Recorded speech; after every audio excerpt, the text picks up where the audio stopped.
नमस्कार दोस्तों, मेरा नाम है देवाशीष और आप सभी का इस देवलोक YouTube चैनल में हार्दिक स्वागत है।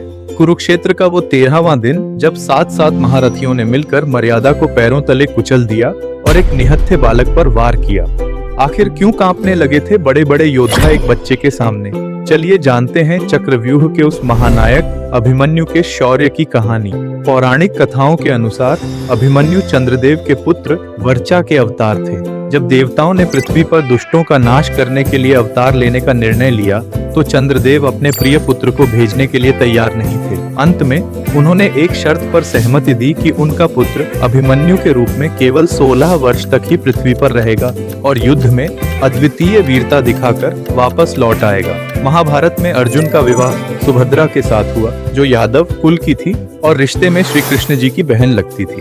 जब अभिमन्यु सुभद्रा के गर्भ में थे तब एक दिन अर्जुन सुभद्रा को चक्रव्यूह भेदने की कला बता रहे थे। गर्भ में पल रहे अभिमन्यु ने इसे ध्यान से सुना और सीख लिया, लेकिन जब अर्जुन व्यूह से बाहर निकलने का तरीका बताने वाले थे तभी सुभद्रा को नींद आ गई। इस प्रकार अभिमन्यु ने चक्रव्यूह में घुसना तो सीख लिया, लेकिन उससे बाहर निकलना नहीं सीख पाए। पांडवों के वनवास में रहने की वजह से अभिमन्यु का बचपन अपनी माता के घर द्वारका में बीता। अभिमन्यु की शिक्षा दीक्षा भगवान श्री कृष्ण और उनके पुत्र प्रद्युम्न की देखरेख में हुई। प्रद्युम्न ने ही उन्हें शस्त्र विद्या का प्रशिक्षण दिया। 16 वर्ष की आयु तक अभिमन्यु अपने पिता अर्जुन की भांति बहुत बड़े धनुर्धर बन चुके थे। अपने अज्ञातवास के दौरान सभी पांडव सेवक के रूप में राजा विराट के राजमहल में कार्य करते थे, जो मत्स्य साम्राज्य के शासक थे। युधिष्ठिर कंक के रूप में राजा के सलाहकार, भीमवल्लभ के भेष में मुख्य रसोइया, नकुल ग्रंथिक के रूप में अश्वपाल, सहदेव तंतिपाल के रूप में ग्वाला, द्रौपदी सैरंध्री के रूप में महारानी सुदेशना की दासी और अर्जुन बृहन्नला नामक नपुंसक के भेष में नृत्य शिक्षक के रूप में कार्य कर रहे हैं। अर्जुन राजा विराट की पुत्री उत्तरा के नृत्य कला के शिक्षक थे।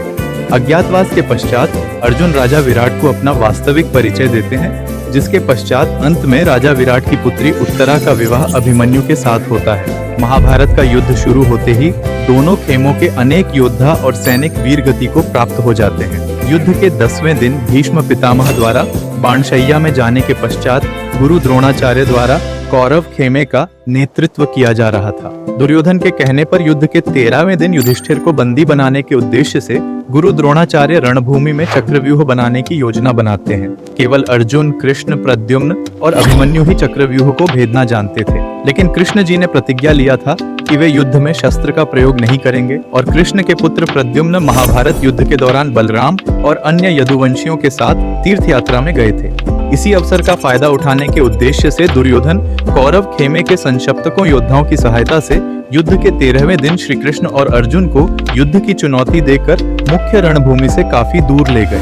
युधिष्ठिर को बंदी बनाने के उद्देश्य से द्रोणाचार्य जी युद्ध भूमि में चक्रव्यूह बनाते हैं, जिसे देखकर पांडव खेमा दुविधा में आ जाता है। अभिमन्यु पांडवों को यह बताते हैं कि वे इस चक्रव्यूह को भेद सकते हैं, किंतु उन्हें इससे बाहर आने का मार्ग नहीं पता है। इस पर पांडव अभिमन्यु से कहते हैं कि तुम बस व्यूह का द्वार तोड़ो, हम तुम्हारे पीछे पीछे भीतर आ जाएंगे और तुम्हारी रक्षा करेंगे। यह सुनकर अभिमन्यु अपने रथ से चक्रव्यूह का पहला द्वार तोड़ देते हैं और उसके भीतर प्रवेश कर लेते हैं। अभिमन्यु के पीछे अन्य पांडव भी चक्रव्यूह में प्रवेश करते हैं, किंतु उन सभी को द्वार पर जयद्रथ द्वारा रोक लिया जाता है। जयद्रथ 100 कौरवों की एकलौती बहन दुशाला का पति था एवं उसे महादेव शिव से वरदान प्राप्त था कि वह अर्जुन को छोड़कर एक दिन के लिए चारों पांडवों को युद्ध में रोक सकता है। इसके बाद अभिमन्यु अकेले ही चक्रव्यूह के अंदर अपने शौर्य से कौरव सेना में तबाही मचा दी और कौरव खेमे के हजारों योद्धाओं का वध कर दिया। अभिमन्यु द्वारा रणभूमि में बृहद्बल, रुकमरथ, अश्मक देश के राजकुमार जैसे वीरों का वध कर दिया जाता है। इसके पश्चात अभिमन्यु का युद्ध दुर्योधन के पुत्र लक्ष्मण के साथ होता है, जिसमें अभिमन्यु द्वारा लक्ष्मण का वध कर दिया जाता है। अपने पुत्र की मृत्यु से क्रोधित दुर्योधन किसी भी तरीके से अभिमन्यु को मारने का आदेश देता है, जिसके पश्चात कौरव खेमे द्वारा अधर्म के सभी सीमाओं को तोड़ दिया जाता है। द्रोणाचार्य ने उनके रथ के घोड़े मार दिए और कृपाचार्य ने उनके सारथी सुमित्र का वध कर दिया। कर्ण द्वारा पीछे से वार करके अभिमन्यु का धनुष काट दिया जाता है, जिसके बाद अभिमन्यु अपने रथ के चक्के से सभी से युद्ध करते हैं और इसी अवस्था में कौरव खेमे के 7 महारथियों द्वारा एक एक करके अभिमन्यु पर प्रहार किया जाता है और छल से उनका वध कर दिया जाता है। अभिमन्यु की मृत्यु के समय उनकी पत्नी उत्तरा गर्भवती थी, जिनसे उनके पुत्र परीक्षित का जन्म हुआ। युधिष्ठिर के पश्चात परीक्षित कुरु राजवंश के राजा बने और कलयुग के आरंभ तक शासन किए। अभिमन्यु की मृत्यु केवल एक योद्धा का अंत नहीं थी, बल्कि यह कौरवों के विनाश की शुरुआत थी। उन्होंने सिद्ध कर दिया कि वीरता उम्र की मोहताज नहीं होती। आज भी जब साहस की बात होती है तो अभिमन्यु का नाम सबसे पहले आता है। अभिमन्यु की मृत्यु जहां हुई, आज उस गांव का नाम अभिमन्युपुर रखा गया है, जो हरियाणा के कुरुक्षेत्र जिले में स्थित है। इसके अलावा भारतीय नौसेना की समुद्री सैनिक प्रशिक्षण बेस INS अभिमन्यु का नाम भी अभिमन्यु के ऊपर रखा गया है।